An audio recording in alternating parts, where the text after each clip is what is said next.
YCP అధినేత జగన్ పర్యటన సందర్భంగా అనకాపల్లి జిల్లా నర్సీపట్నంలో రాజకీయ వాతావరణం వేడెక్కింది. గత వైసీపీ ప్రభుత్వ హయాంలో తీవ్ర వివాదాస్పదమైన డాక్టర్ సుధాకర్ ఉదంతాన్ని గుర్తు చేస్తూ ఆయన ఫోటోలతో కూడిన ఫ్లెక్సీలను ఏర్పాటు చేయడంతో ఈ పర్యటన చర్చనీయాంశంగా మారింది.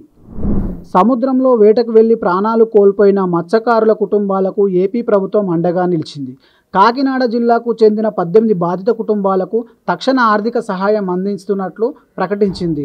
ఒక్కో కుటుంబానికి 5 లక్షల చొప్పున మంజూరు చేసింది. ఏపీలో వ్యవసాయ రంగానికి దిశానిర్దేశం చేసేలా సీఎం చంద్రబాబు కీలక నిర్ణయాలు తీసుకున్నారు. రైతు సేవా కేంద్రాల స్వరూపాన్ని పూర్తిగా మార్చి వాటిని రైతులకు సమస్త సేవలు అందించే కీలక కేంద్రాలుగా తీర్చిదిద్దాలని అధికారులను ఆదేశించారు. ఈరోజు సచివాలయంలో వ్యవసాయ శాఖ పనితీరుపై ఆయన ఉన్నత స్థాయి సమీక్ష నిర్వహించారు.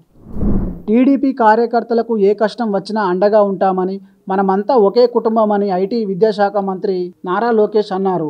ఎన్నికల సమయంలో వైసీపీ నేతల దాడికి గురై ఇటీవల గుండెపోటుతో మరణించిన పల్నాడు జిల్లాకు చెందిన టీడీపీ కార్యకర్త నంబూరి శేషగిరిరావు కుటుంబానికి ఆయన పూర్తి భరోసా ఇచ్చారు. తెలంగాణలో తొలి విడత ఎంపీటీసీ, జెడ్పీటీసీ ఎన్నికల నిర్వహణకు ఎస్ఈసీ నోటిఫికేషన్ విడుదల చేసింది. నోటిఫికేషన్ వెలువడంతోనే నామినేషన్ల స్వీకరణ ప్రక్రియ కూడా ప్రారంభమైంది. ఎన్నికల బరిలో నిలవాలనుకునే అభ్యర్థుల కోసం ఎస్ఈసీ పలు కీలక మార్గదర్శకాలను జారీ చేసింది. తెలంగాణలో గ్రూప్ 1 నియామకాల వ్యవహారంలో వరుస ఆందోళన కార్యక్రమాలు చేపట్టనున్నట్లు ఎమ్మెల్సీ కల్వకుంట్ల కవిత ప్రకటించారు. సోమాజిగూడ ప్రెస్ క్లబ్ గ్రూప్ 1 అంశంపై నిర్వహించిన రౌండ్ టేబుల్ సమావేశం అనంతరం ఆమె మీడియాతో మాట్లాడారు. మహారాష్ట్రలోని జల్గావ్లో శ్మశానంలో దొంగలు పడ్డారు. చిత్తులో గాలించి కపాలం ఎత్తుకెళ్లారు.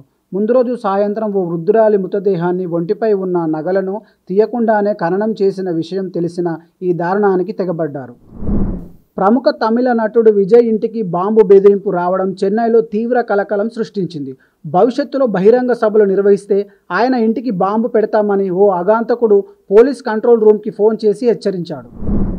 జియో మరోసారి మార్కెట్లో సంచలనానికి తెరలేపింది. కొత్త శ్రేణి జియో భారత్ ఫోన్లను ఆవిష్కరించింది. పిల్లలు, మహిళలు, వృద్ధులు భద్రతను దృష్టిలో ఉంచుకొని రూపొందించిన ఈ సేఫ్టీ ఫస్ట్ ఫోన్ల ప్రారంభ ధర కేవలం 799 మాత్రమే కావడం విశేషం.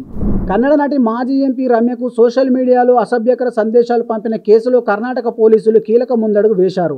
నటుడు దర్శన్ అభిమానులుగా గుర్తించిన 12 మందిపై గురువారం కోర్టులో ఛార్జ్షీట్ దాఖలు చేశారు. Please subscribe to the channel and download the Politicos app from the links in the description.